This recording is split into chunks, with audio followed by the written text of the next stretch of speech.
বাঁচতে চাই হিমেল। ছোটবেলা থেকেই হৃদয়ে ছিদ্র নিয়ে বড় হওয়া এই তরুণ আজ জীবন মৃত্যুর সন্ধিক্ষণে। তবুও অসুস্থ শরীর নিয়েই রাজপথে সক্রিয় ছিল সে। ছিল স্বপ্ন আর বিশ্বাসে অটল। মিছিলের ভিড়ে বারবার অসুস্থ হয়ে পড়ে যাওয়া, তবুও থামেনি হিমেল। বড় ভাইয়ের হাত ধরে রাজনীতিতে পথ চলা শুরু। এরপর থেকে রাজপথ আর আদর্শ এই দুই হয়ে ওঠে তার জীবনের অবিচ্ছেদ্য অংশ। নির্যাতন, ভয়, বাধা কিছুই দমাতে পারেনি তাকে। কিন্তু আজ থামিয়ে দিচ্ছে তার নিজের শরীর। হৃদয়ের সেই ছোট্ট ছিদ্র এখন বড় হয়ে কেড়ে নিতে চাইছে তার সব স্বপ্ন।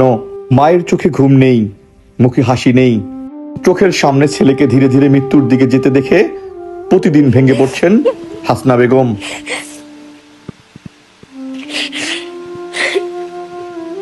আমি চাই না যাতে আমার সন্তানটা যদি মৃত্যুমুখ হয় বাবা। আমি চাই যাতে আমার বাচ্চাটা সুস্থ থাকে, ভালো থাকে অপারেশনটা করার পর।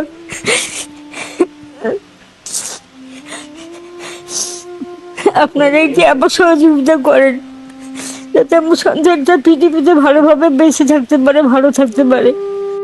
সংসারের আরেক করুণ চিত্র, বাবা স্ট্রোকে শয্যাশায়ী। একমাত্র উপার্জনকারী বড় ভাই হোসাইন, যার সামান্য আয় চলে না পরিবারের চিকিৎসা ও খরচ। ভাইকে বাঁচাতে চাইলেও অর্থ যেন হয়ে দাঁড়িয়েছে সব থেকে বড় বাধা। যখন ডাক্তার বললো আর কি আমাকে যে ওর এই হার্ট ফুটার কারণে ওর ভালভের দিকে প্রবলেম দেখা দিচ্ছে, তো তখন আমি খুব ভেঙে পড়ছিলাম যে আমার ছোট ভাইটা আর হয়তো বা বেশি দিন বাঁচবে না। তো আমি সাথে সাথে আরো আমার অনেক ভাই ব্রাদারকে জানাই, সবাই আমার পাশে দাঁড়ান যাতে আমার ভাইকে বাঁচাতে পারি। তবুও হাল ছাড়েনি হিমেল। আবারও রাজপথে ফিরতে চায় সে, স্লোগানে মুখর করতে চায় রাজপথ। কিন্তু তার কণ্ঠ আজ একটাই প্রশ্ন ছুড়ে দেয়, আমার কি বাঁচার অধিকার নেই?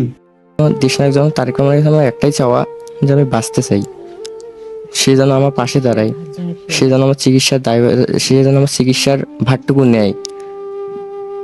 আমাদের এই বিএনপির মতো ক্ষুদ্র কর্মী অনেক আছে, তার কাছে আমার আকুল আবেদন শুধু একটাই যে সে শুধু আমার শুধু যেন চিকিৎসার দিকটা যেন সে শুধু একটু দেখে। তার পাশে দাঁড়ানোর আশ্বাস দিয়েছেন স্থানীয় নেতারা। প্রধানমন্ত্রীর সুদৃষ্টি কামনা করেছেন তারা। সে 5ই আগস্টের আগে থেকেই আমাদের দলের জন্য একটি নিবেদিত প্রাণ ছিল। সে জেল জুলুম হামলা মামলা কোনো কিছু ভয় করেনি, সে রাজপথে ছিল আমাদের সাথে। এবং আমি যতটুকু জানি না যে ছেলেটা আগামীকাল বাঁচবে কিনা।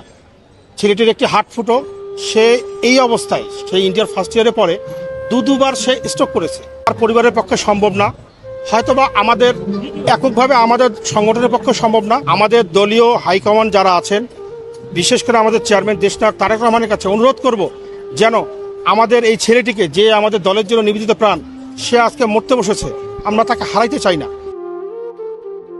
আসতে চায় ছাত্র দলের হিমেল। পরিবারের একমাত্র উপার্জনক্ষম বড় ভাই তার চিকিৎসার ব্যয় বহন করতে পারবে না। মানবিক প্রধানমন্ত্রী তারেক রহমানের কাছে তারা আকুল আবেদন জানিয়েছে হিমেলকে বাঁচাতে এগিয়ে আসার জন্য।